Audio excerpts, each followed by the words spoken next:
Nakatanggap daw si Miko ng tawag mula sa isang foundation na nakaalam ng kwento niya. Pero dahil medyo mabigat pa ang epekto ng aksidente sa kanya noon, wala siyang tiwala na makipagkita sa mga hindi niya kilalang tao.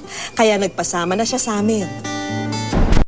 Ito yung tatapong ngayon? Ganun pa din kasi wala pa namang na-undergo na operation. Kaya puro medication pa lang. Pero mukhang napaaga kami sa location kung saan dapat makikipagkita si Miko sa mga representative ng foundation. Nagpa siya na si Miko na maghintay. Hanggang sa napansin niya ang isang tinatawag na Snellen chart sa may dingding. Sige, yung right. Pag yan yung pinangsisilip mo? Wala. Wala akong makikita. Wala talaga. Walang imahe sa harap? Wala. Oo. Yung sa kanan, yung left naman yung takpa mo. Sige. Dito na kami nakiusisa kung ano na lang ba ang nababanaan ng kanyang mga mata. Kaya mo bang tingnan yung pinakataas na pinakamalaki? E. Yung next? F-T. Okay. T-O-Z. L-P-E-D. At sa kagustuhang mabigkas lahat ng letra, nilapitan na niya ang chart. Malakas. L-E-F. O-D. T. Yung pinakababang baba. Wish ko lang. Wish ko lang. Tila pinuhusan ng malamig na tubig ang binatilyo. Totoo? Hindi nga. Siyempre, hindi ko na-expect. Pero nang matanaw ni Miko ang ina, doon niya naunawaan ang halaga ng araw na ito para sa kanila. Hindi ko naman alam na ganito yung paramdam. Kasi lalo na hindi ako nag-expect eh. Totoo na nga raw na may mas makapangyarihang nakakarinig ng lahat ng kanilang panalangin.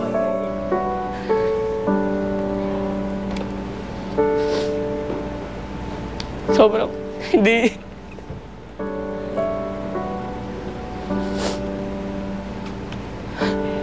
Kasi nga po ako lang yung lalaki. Kaya ako po yung inaasahan. Kasi wala nga po, yun ang kunento ko sa inyo. Simula pagkabata, mataas yung expectations nila sa akin. Eh hindi naman po ako ganong kasamang tao. Kaya po, yun yung nakakagulat na nangyari sa akin to. Kaya napakahalaga po sa akin na maayos kahit pa paano na madiretso ko po yung nasimula namin ng family ko. Lalo na ako. Inamin ni Miko sa amin na kung hindi sa kanyang pamilya, hindi niya kakayanin ang pasan-pasan na krus mag-isa. Kaya nga nung nangyari yan sa kanya, ang ano ko lang sa kanya ay pagsubok yan. Kaya natin ito. At huwag na tayong mag-isip ng revenge. Handa ka na ba sa mga ibubuhos naming regalo sa inyo ngayong araw? Alam namin ang malaking interes mo sa graphic design. At bilang isang information technology student, regalo namin ang pinakamahalagang armas mo. Patutuloy ko pa rin yung gusto kong gawin sa buhay ko na makapag-graphic design. Kahit na ganito, unti-unti, masisimulan ko. Malinaw pa sa sikat ng araw na hindi na po problemahin ng iyong mga magulang kung saan kukuha ng pambili ng iyong gamot sa mata. Oh, ayos ba? Kaya malaking tulong po sa amin na may gamot kasi wala nga po nagsusustain naman sa amin.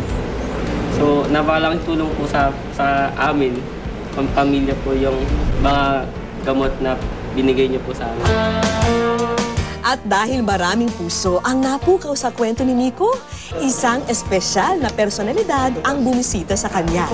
Kami dito sa TESDA ay gagawaran ka namin ng itong Certificate of Commitment ng scholarship program ng kahit na anong computer schools na gusto mong pasukan na accredited ng TESDA. Kung kinakailangan pa kaming tumulong sa paghanap ng trabaho, pwede mo kaming tawagan. Ako na mismo makakasiguro sa iyo na kasama mo ako sa iyong pagtupad ng iyong pangarap.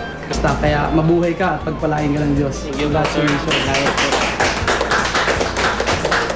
Maraming salamat po talaga sa tulong at asahan niyo po na hindi ko po bibigyan yung TESDA, pati kayo po.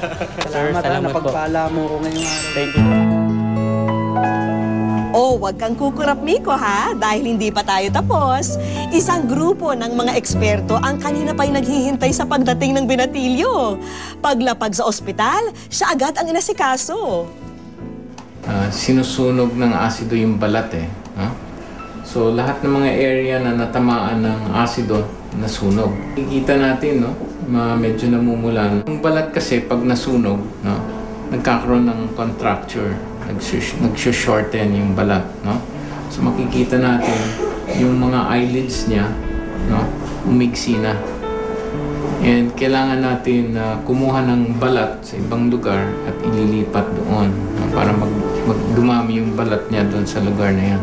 So nakakakita pa si Miko ng malinaw dito sa right eye. Pero yung left eye niya, medyo nakapasok talaga yung asido doon sa left. So makikita natin yung eyeball mismo talagang na-damage na. In preparation kasi para dun sa operation, ang bala ko sana for today is pwede natin siya injection na ng konting gamot, no? Okay lang ba sa'yo yan? Okay lang po, Dok. So hindi rin natin agad-agad magagawa yung operasyon. Kailangan may series of check-up muna and pagbibigay ng injection ng gamot na yun. Itong series ng mga check-up, pati ang mga gamot na magpapakondisyon sa mata ni Miko bago ang operasyon, sinasagot na rin ng ating mga kaibigan. Ano lang, every hour. Salamat. Isa sa aspetong tinutukan namin ay ang emotional trauma na natamo ni Miko sa insidente. Ito ang nagtulak sa amin na ipakilala si Miko sa isang kaibigan na maaari niyang makonsulta. What's coming into your mind habang naalala mo ulit ito? Fear. Fear of happening it again. Fear that this would happen Apo. ulitin sa'yo. Lalo na po pag nalaman na naging okay ulit ako. Or okay pa rin ako until now. Yung fear po na ganun. Damdamin mo. Agad namang nagkapanatagan ng loob ang dalawa. Itong ginawa sa kanya, yan ang tinatawag natin na vitiolage or vitiolage as how others would have pronounced it. Ito yung extreme act talaga ng sobrang anger at galit o jealousy lalo na to the point na nag-throw ng acid. It's the act of, acid throwing to the victim. Nangyayari yan sa mga taong naiinggit, sobrang galit. Kadalasan nangyayari sa mga countries like Cambodia, India, Bangladesh.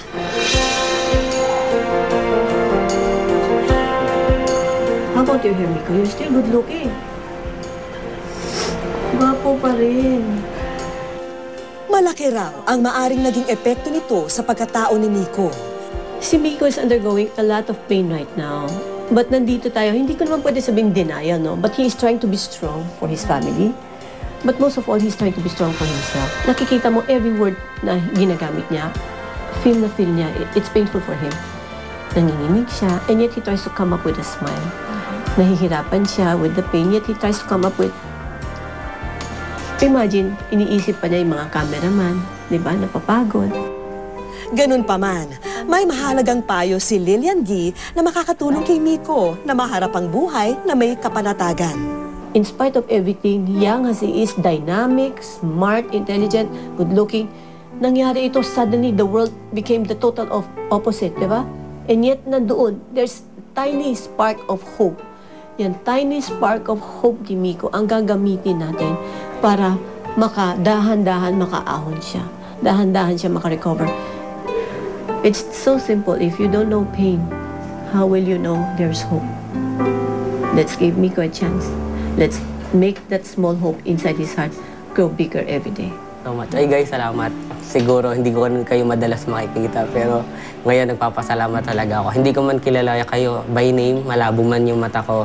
Pero yung essence ng may camera sa harap ko, whenever I will see you, I think mare-recognize ko kayo dahil dito.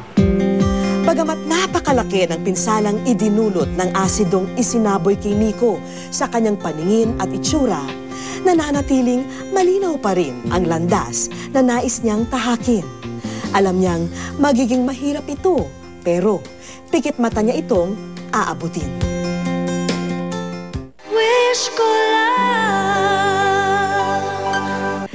Sunod, mabuting Samaritano raw ng Davao, may natatanging hiling para sa mga bata ng ulas.